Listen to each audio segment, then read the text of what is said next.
Hello friends, प्यारे बच्चों, today's topic जो हमारा है वह है विल हैव। विल हैव का मतलब होता है पास में होगा, पॉसिबल होना। याद रखें, फ्यूचर टेंस नहीं है, ये याद रखें ना, फ्यूचर सेंटेंस है, पॉसिबिलिटी है। ये मैं पॉइंट बार बार बता रहा हूँ कि विल बी का मतलब फ्यूचर भी नहीं होता है, यानी इसके चांस ज़्यादा होते हैं लेकिन हमें जानकारी कम होती है। देखिए, पॉजिटिव सेंटेंस हमारा टॉपिक है। विल हैव पास में होगा, होगी या होंगे। सेंटेंस स्ट्रक्चर किस तरह से होगा? सबसे पहले सब्जेक्ट जो हमेशा नाउन या प्रोनाउन ही आता है, उसके बाद में विल हैव और उसके बाद में ऑब्जेक्टिव पार्ट जो भी कुछ होगा। ये कुछ एग्जांपल आपके सामने है।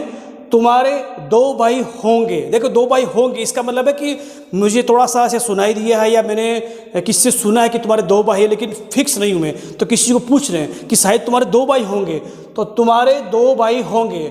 You will have 2 brothers. आपकी अम्मी के पास मल्टीमीडिया फ़ोन होगा, यानी ऐसा कुछ मैसेज मिला है कि भाई वो वीडियो बनाती है या व्हाट्सएप चला रही है, तो पूछ रहे हैं कि शायद तुम्हारे अम्मी के पास में मल्टीमीडिया फ़ोन है। तो देखें, your mother will have A multimedia phone. उसके कई दोस्त होंगे, यानी इस तरह का है, वो एनी टाइम घूमता रहता है, तो लोगों ने अंदाज लगाया शायद उसके बहुत दोस्त होंगे तभी वो बाहर घूमता रहता है। तो ये यहाँ पर देखिए, ही भी आ सकता है और सी भी। ही सी विल हैव होंगे मैनी कई फ्रेंड्स दोस्त। आपके बॉस के पास कई लग्जरी कारें होगी, यानी किसी का बॉस है जो बहुत पैसे वाला है और उसके पास कई गाड़ियां हैं, तो किसी ने पूछ लिया कि इतना पैसे वाला, इसका मतलब है कि उसके पास खूब लग्जरी कारें होगी। तो देखें, your boss will have many कई लग्जरी कार्स। लग्जरी को आप जानते हैं अच्छी तरह से। उसके चाचा के पास बहुत बड़ा घर होगा, यानी चाचा पैसे वाला, तो अंदाज लगा रहा है इंसान कि जो उसका चाचा बहुत पैसे वाला, इसका मतलब उसका जो घर है बहुत बड़ा होगा। तो देखें, हीज या हर भी आ सकता है। His uncle will have a big house. ठीक है, आज मैंने इसी टॉपिक के अंदर पॉजिटिव, नेगेटिव और इंट्रोगेटिव दोनों ले लिए, क्योंकि टॉपिक ज़्यादा बड़ा नहीं है। तो देखिए, इसी में देखें नेगेटिव सेंटेंस। नेगेटिव सेंटेंस में नई बात कुछ नहीं होनी है, ओनली विल और हैव के बीच में नोट आना है। याद रखें, पॉइंट बहुत इंपॉर्टेंट है ये। कई बार नोट लोग आगे लगा देते हैं, वो आता है टेंस के हिसाब से, लेकिन यहाँ हमेशा नोट बीच में आएगा। You will not have 2 brothers. इसका मतलब हुआ कि तुम्हारे 2 भाई नहीं होंगे। कुछ और मैं सेंटेंस बता रहा हूं, जैसे एक एग्जांपल है, उसके पास कुछ नहीं होगा। तो यहां पे इसके आंसर हम 2 तरह से दे सकते हैं। एक तो कहें उसके पास, he will have nothing, nothing negative part हो गया। या फिर इसको कह सकते हैं he will not have anything. Both sentence are right.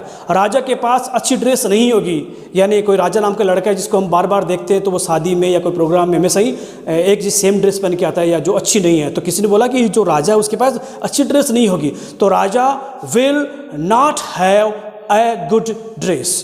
उसके कोई भाई नहीं होगा, यानी एक लड़का है, उसके कोई भाई नहीं होगा, तो हमने कहा ही will not have any brother. He will not have any brothers. याद रखें, अगर हम ये कहना चाहें कि उसके कोई भाई बहन नहीं है, तो इसकी जगह वर्ड है siblings.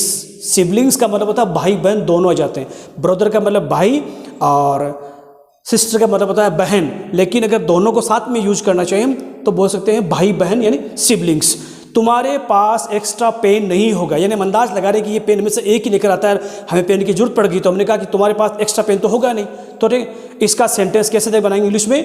You will not have an extra pen. ये आपका नेगेटिव पार्ट।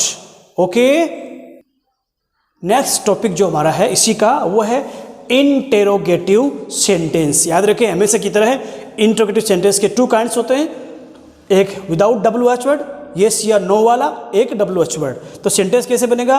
अगर येस या नो वाला यानी कैसे शुरू होने वाला है, तो सेंटेंस की स्टार्ट जो कैसे होगा? विल से होगा। विल, फिर सब्जेक्ट, फिर हैव, फिर ऑब्जेक्ट। और अगर WH वर्ड है तो स्टार्ट में क्या आएगा?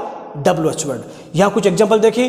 क्या तुम्हारी बहन के पास नई किताबें होगी, यानी चांस है इसे कि नई किताब होने के, तो हम क्वेश्चन पूछ रहे हैं। विल योर सिस्टर, तुम्हारी बहन, हैव होगी न्यू बुक्स, क्या तुम्हारी बहन के पास नई किताबें होगी।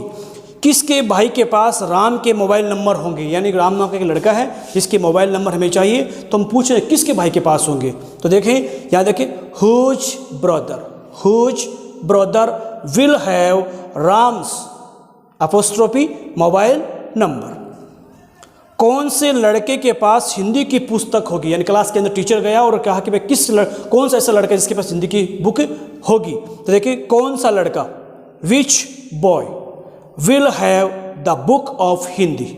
ये एग्जाम्पल आपके सामने, कुछ मैं एग्जाम्पल आपको बोल के बताता हूँ। जैसे मैंने कहा, क्या तुम्हारे पास बहुत कारें हैं, will you have many cars. क्या बच्चों की बुक मैडम के पास होगी, बहुत कारें होगी। क्या बच्चों की बुक मैडम के पास होगी, will madam have kids notebooks. ये हुआ आपका इंटरोगेटिव पार्ट। और हमेशा की तरह जो 2 वर्ड्स मैं आपको देता हूँ, बड़े इंटरेस्टिंग है।